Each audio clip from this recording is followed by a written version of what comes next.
Hello guys, and welcome to Simply Vintage Watches.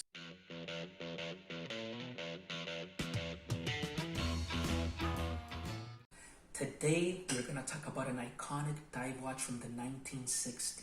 Shut up!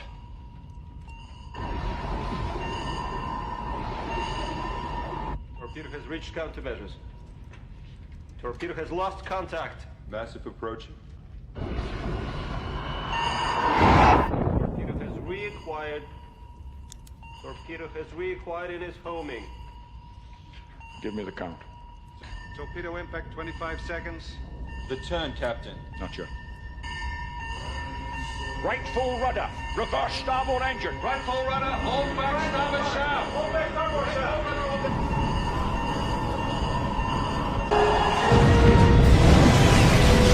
And that is the Nivada Grenchen Depth Master 1000. The watch is known as the PACMAN in the first variety of dials, or Le Gros Chiffre in the second variety. Now, besides the dials, what made these watches so special? It's the case, effectively known by collectors today as the Baby Panerai case.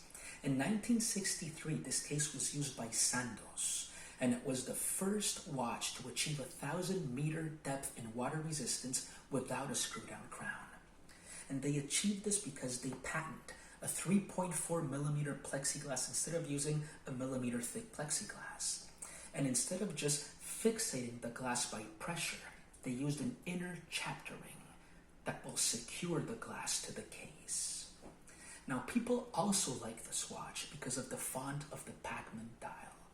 It's known by collectors, like the PACMAN, because it's reminiscent of the Namco game from the 1980s, the PACMAN.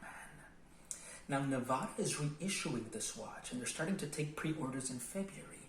Collectors are going to be all over this, because right now, if you want a vintage example of this watch, you're going to have to pay between $4,500 to $6,500. The reissue PACMAN or Gros Chiffre is going to set you back €850, a fraction of the price, and it's not going to be as delicate. So many people are going to consider it. Talking about the original PACMAN, it came in 6 variety of dials.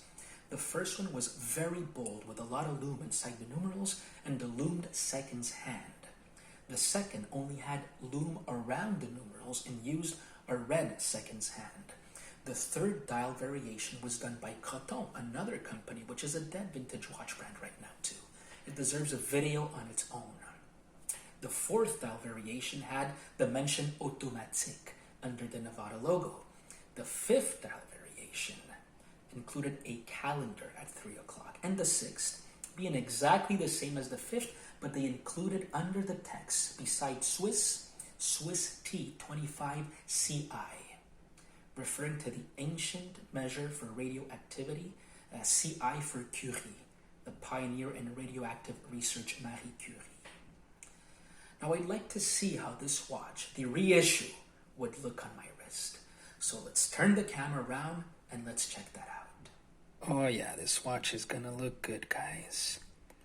You can have the white lume, super luminova, or you can have that vintage throwback, that creamy lume that looks like patina, and different straps as well. It's gonna be a beautiful, beautiful watch. Thank you guys for sticking along for another episode of Simply Vintage Watches. I hope you enjoyed.